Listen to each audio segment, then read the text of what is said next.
And I tell her a story about the cold-blooded sausage maker that's walking through the woods, and these little pigs run around. And he grabs the little pigs, and he making cold-blooded sausage out of them.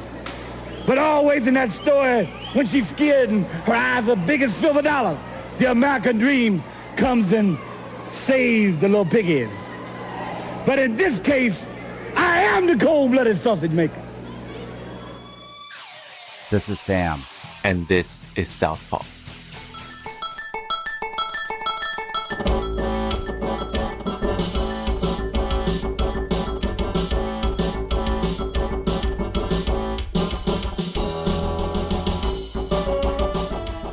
This is volume 6 of a 6-volume series on liberatory financial education.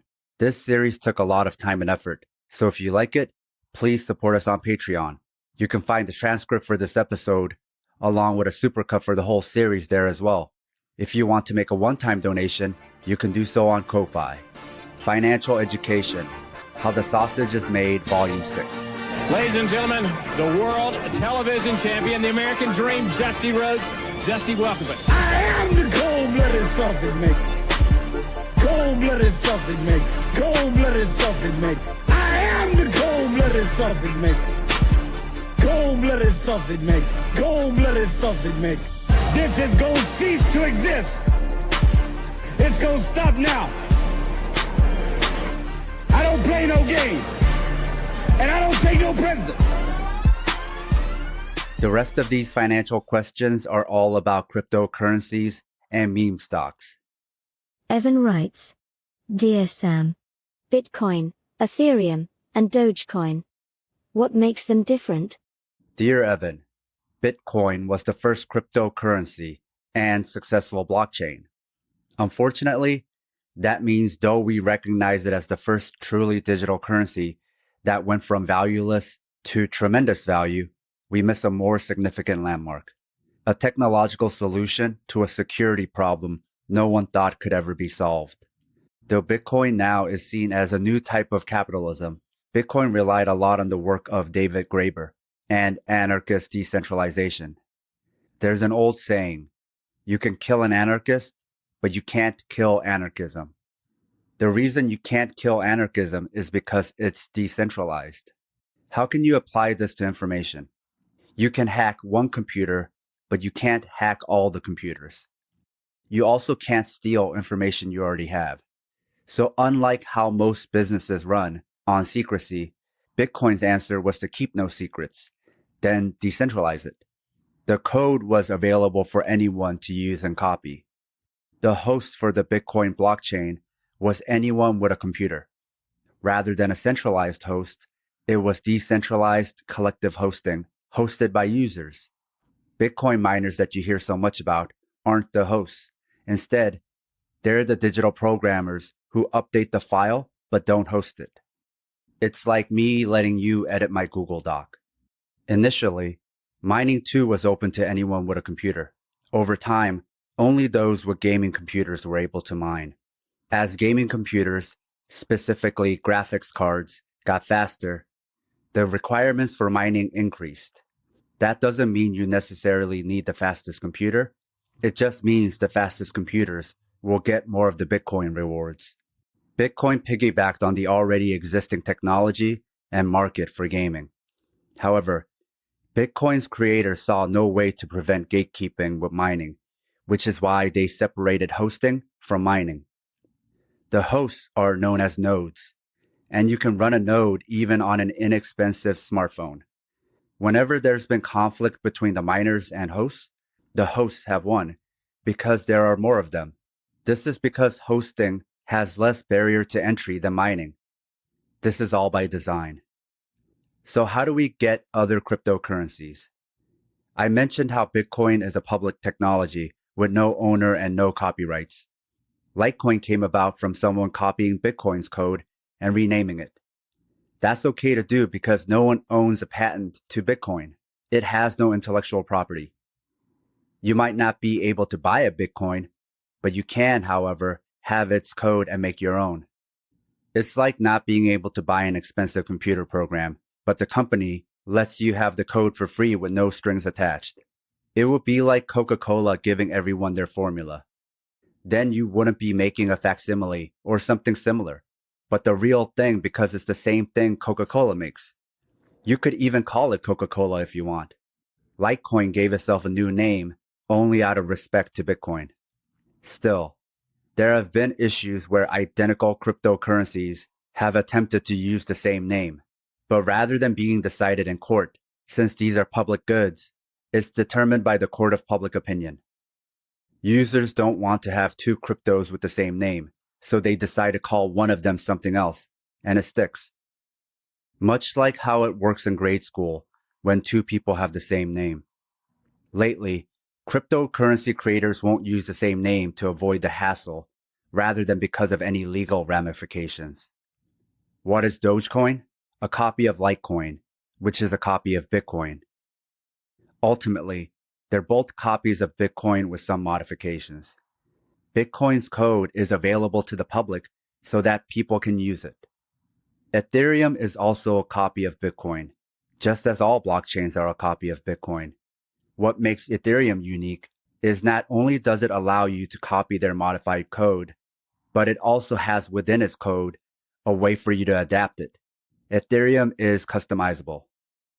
Much like a blockchain version of the Droid operating system, you can use it to create your own operating system or develop your own app. This is what gave programmers the ability to make non-fungible tokens, otherwise known as NFTs. H writes, "Hey Sam. Cryptocurrency, yay or nay?" Dear H, I previously talked about where crypto stacks up against global conglomerates and weapons manufacturers. Not ethically worse, but riskier as far as losing your principal. This aligns with my previous example of how the US and its allies paint lesser powers as worse threats. I'm not saying cryptocurrencies are good, but are they worse than the companies that fund and profit off of wars, genocide, enslavement, and colonialism? No, but you wouldn't know that. Capitalist imperialism and gambling are not the same. In fact, the gambling industry exists because of capitalism. You can avoid gambling, but you can't avoid capitalist imperialism. Both are harmful, yes, but so are COVID and the flu.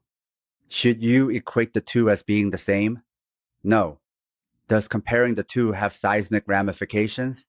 Yes.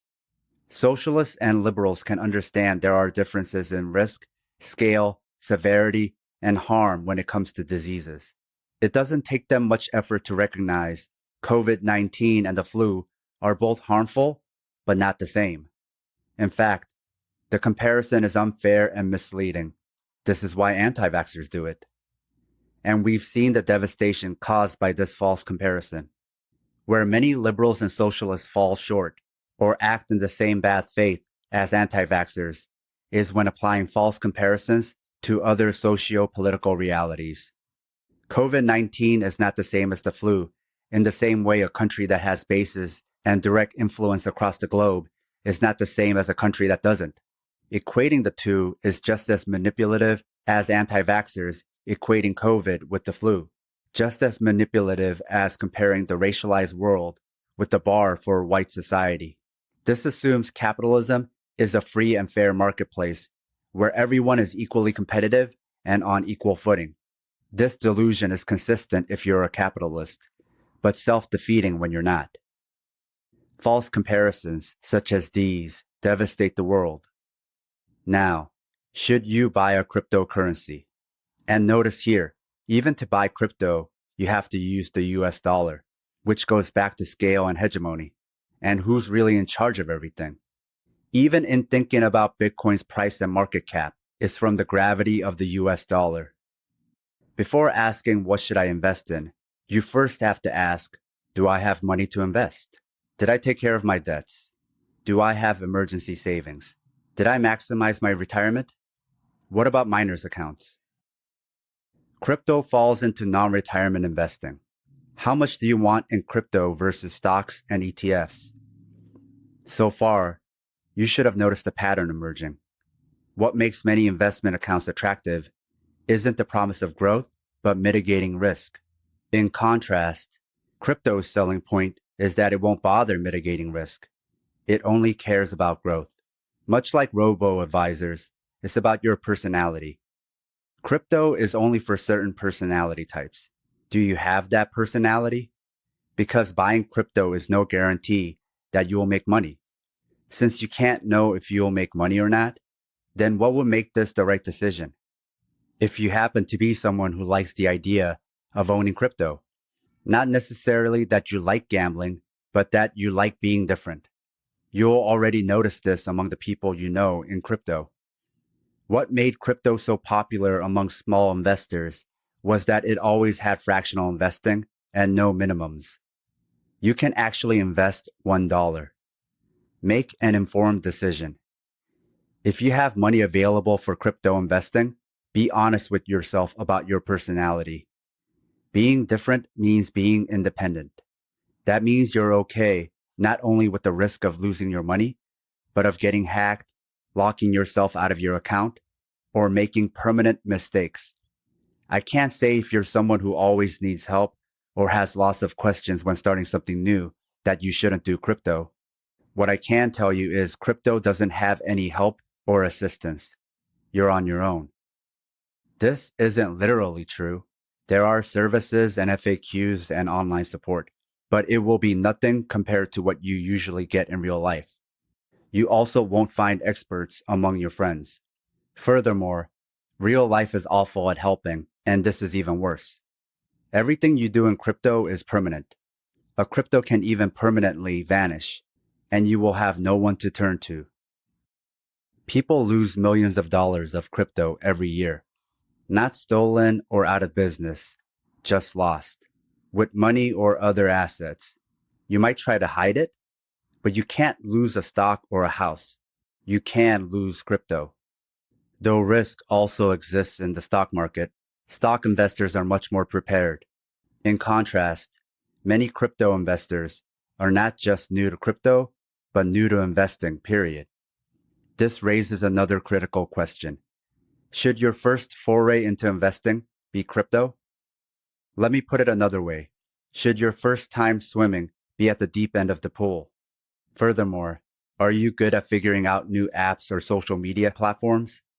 Imagine trying to figure out a new platform where everything you do is permanent. Do you like that? Better yet, can you handle the consequences? If Twitter scares you because it's public and permanent, that's nothing compared to crypto. This is a good gauge of whether crypto is appropriate or not. Unfortunately, it's not only easy to lose. If it gets stolen, the chances of you getting it back is slim. On top of the risk and permanence, if you can't handle the security demands, it probably isn't appropriate for you. These are the personalities driving crypto price fluctuations. People unsuited for crypto, panic buying or selling, and those who like the chaos. Some advise only to spend what you can afford to lose, but I don't find this helpful as most crypto investors can't afford to lose any amount of money. As much as we paint crypto investors to be mysterious billionaires, most of the people we know interested in crypto are not rich. In fact, they may be those people living paycheck to paycheck. Perhaps the litmus should be, only invest in crypto if you have money you can afford to lose. A note to our loyal listeners: if you love the Southpaw Project, please support us and help us get paid for our labor, by financially supporting us on Patreon. This will give you access to exclusive bonus content, as well as our private chat group on Discord. But more importantly, it'll help us supplement the cost of running this project, the incredible time and energy we put into it 7 days a week. And you'll be giving us some breathing room, not only to juggle Southpaw with our day jobs, but also to expand Southpaw into other areas. Show your Southpaw solidarity, by supporting us, at patreon.com/southpawpod. Angel writes, Dear Sam, what is an NFT? Dear Angel, so I already outlined what Bitcoin is, which is vital to understanding Ethereum. From Ethereum, NFTs were a no-brainer. Since you could develop both apps and currency with Ethereum, you could also make one-of-a-kind digital goods. NFTs existed before Ethereum, but it was only after Ethereum that creating NFTs became streamlined. I liken NFTs to the Met Gala. The gala started in 1948, but it only became well known in the last 10 years, coinciding with the rise of social media stars and influencers. Most of us don't know what the Met Gala is about, but we're aware of it because celebrities, artists, and influencers go to it. Similarly, celebrities and artists brought NFTs new attention. The lockdown and more people spending time on social media also helped to spur its interest. NFTs did not invent fungibility because no one can invent fungibility. It just means interchangeable. You exchange rice by the pound, and a pound of rice is a pound of rice. Money is fungible. Stocks and other securities are fungible. A car company coming out with a fleet of new cars that are exactly the same are fungible. Identical shirts at stores are fungible. If I take my kid to preschool, they can't give me another kid when I pick him up because my kid is not fungible. He is unique in all the world. If I borrow your car, I can't bring back a different car because your car is non-fungible. I can't take a piece of art from a museum and replace it with a replica because that artwork is non-fungible. This is why two houses on the same street don't sell for the same price because those houses are non-fungible. But if you lend me $10 in singles, I don't have to pay you back in singles. I don't even have to pay you back in cash. I can send you the money electronically via a mobile payment service because money is fungible. You get the picture. However, once we had the internet and digital goods, non-fungibility became hard to maintain. This is why Getty Images and nearly all content creators use watermarks. This is why some sites won't let you download their pictures. This is why there are licensing services for images and sounds. Going back to the first question about ethics and capitalism, people might feel icky about investing, but even committed socialists will defend the copyrights of digital artists. But this is just protecting digital property. So why is this treated differently? Because here, socialists recognize the artist is subsumed in capitalism, and they are forced to copyright their goods for the sake of income. Intellectual property is a capitalist endeavor, but what choice does the artist have? As for our own inability to one day work, we are subsumed in capitalism. So what choice do we have for income than retirement? Does investing make you a capitalist? Yes, but so does being an independent artist. However, this doesn't make you a successful capitalist, nor one that isn't exploited. When you are subsumed, it's all messy, and there are no clear binaries. Just because you are a capitalist in one vector doesn't mean you aren't an exploited worker in another. There are union workers who have multiple properties and immense retirement accounts. You can also have a therapist with a private practice who works pro bono and sliding scale. It's not an easy comparison. I think because artists are romanticized, it's easier to recognize their subsumption than for non-artists. For digital artwork or music, licensing doesn't stop a piece of work from being replicated. Instead, it just absolves license holders from lawsuits. But using lawyers is expensive and time-consuming, and finding out whether someone has a license or not is tedious. As Bitcoin made digital information public, transparent, and permanent, NFTs made ownership of non-fungible assets public. Now, you can instantly know who owns an NFT, creating a real-time market. For example, house prices change slowly because it takes a long time to buy or sell a house. The same was true for artwork. Now you can buy and sell digital artwork in seconds, which accelerates price action.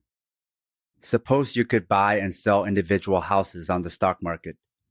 What would happen to the price? It could skyrocket and crash just as fast.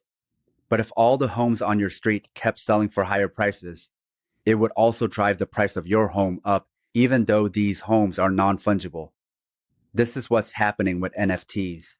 Just as dilapidated houses in LA were selling for over $1 million during the housing bubble, we're seeing exorbitant prices for seemingly low-effort NFTs. Since NFTs, like houses, are unique, the whole market goes up or down together. NFTs turn digital art into the stock market without nearly the same regulations. People bring up the novelty of NFTs as the flaw when that's the selling point. Whether crypto or NFTs, supporters want to show the world that monetary value is arbitrary.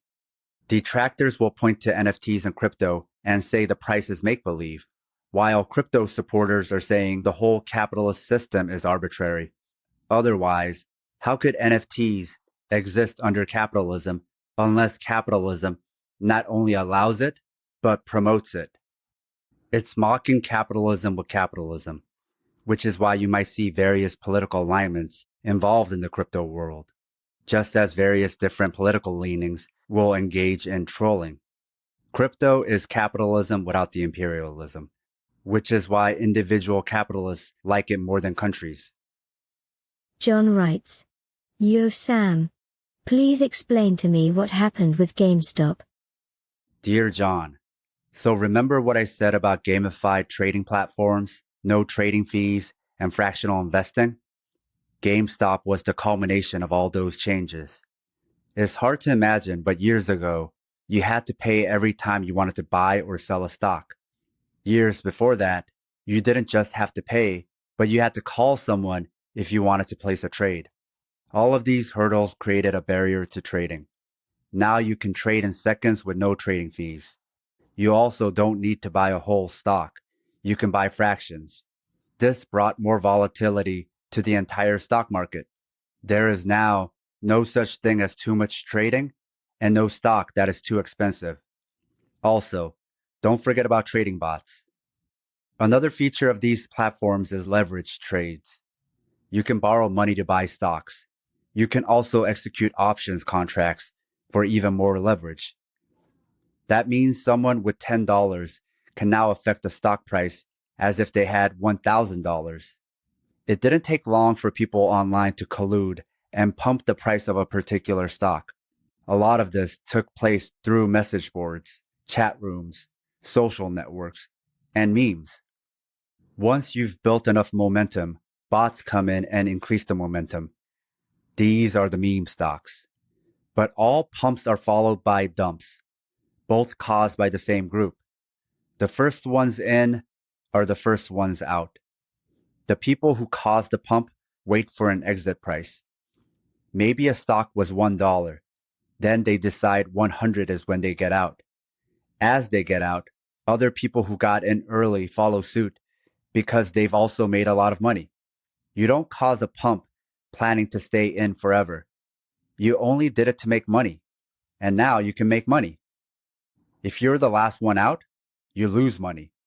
Furthermore, you can't hold on forever because you have leverage to pay back. But you can't dump your shares unless someone buys your shares. Selling a share at $100 means someone bought your shares at $100. But as the early group gets out, they drive the price down. That means new people coming in are immediately down on their investment. For example, I sell you my shares at $100 a piece. Moments later, you notice the price has gone down to $90. The person who bought it at $90 notices the price is now $80.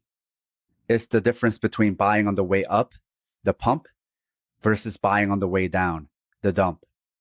The last ones in will give all their money to the first ones out. It's self-fulfilling. I sell because I don't want someone else to sell first, which would drop the price. But selling first causes the drop, which then causes a chain reaction of people wanting to get out before someone else gets out ahead of them. As absurd as NFTs sound, consider stocks. Stocks are fungible. This means they're interchangeable and identical. All that's unique is the price and time in which they were bought. You and I can own the same exact stock. But while you're up 100x, I can be down my whole retirement. Whereas with NFTs, no one can have the same NFT. NFTs are scarce and unique. Gamestop, there are millions of shares with millions of different outcomes. If you think crypto and NFTs are silly, this is even more true for the whole financial and monetary market. Except the stakes aren't high for crypto, whereas our very lives hang in the balance with the financial monetary system. PR writes, Dear Sam, at around what price point should I sell my crypto? And what would be the best method for tax purposes? Dear PR, for tax purposes, holding it for longer than a year means you pay less in capital gains. That only matters if you've made money. At around what price should you sell your crypto is entirely up to you. I am assuming you knew all the risks before getting into it. Or if you're at the point where you're wondering when to sell, then by now you've become aware of the risks. The general rule is to sell higher than you bought. I've already covered the dangers of pump and dumps. A concept I do want to mention that people forget about is that selling is not absolute. This doesn't just apply to crypto, but to all your investments and savings. It doesn't ever have to be keep it all or fully liquidate. Remember my previous warning about the dangers of false binaries? You can always sell a portion. Most retirees sell their investments in installments. You can also apply this to any of your fungible assets. Also, just because you've sold a portion of something doesn't mean you can't repurchase it in the future. Selling everything is neither a good move nor a bad move. It's just a permanent one. Okay, that was the final question. I'm done. I had to take a lot of breaks because working on this caused me anger, depression, disgust, and various other emotions. The questions weren't what upset me. On the contrary, I was glad to answer them. What upset me was knowing that our entire economic system is rooted in white supremacy, misogyny, imperialism, colonization, and genocide. That is both corrupt and inescapable, and that it still relies on these systems of oppression to reinforce, replicate, and evolve our economic system. But despite that, I do feel good about what I've done. I think I did something pretty useful and important. I'm hoping this series was not only educational, but also challenged pre-existing beliefs and defaults. I hope it made you think about where those beliefs came from. The world is complex, and it's not just about strongmen and dictators. It's also about paperwork and numbers, and the strongmen and military protecting them. Because there is no one person in charge of this system. There is no great dictator, just lots of accountants. And accountants are fungible. Like a hydra, removing their heads still leaves the system intact. Since we are subsumed, consciously or unconsciously, we all play a part in keeping the system going. It uses us as batteries to power itself. It's like a wildfire that we all fan with our breath, some more than others. And behind us, machine-generated wind.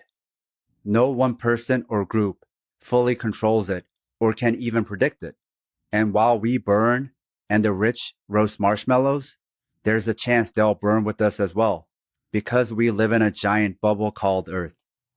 Even if you escape the fire, how can any of us escape the smoke? Unless something changes. If and when that happens, I'll be sure to follow up. But for now, it's been bleak, and it still looks bleak. Unless you're one of the ones roasting marshmallows, then it's all shits and giggles. So, fuck them, and please support Southpaw. Thanks for listening.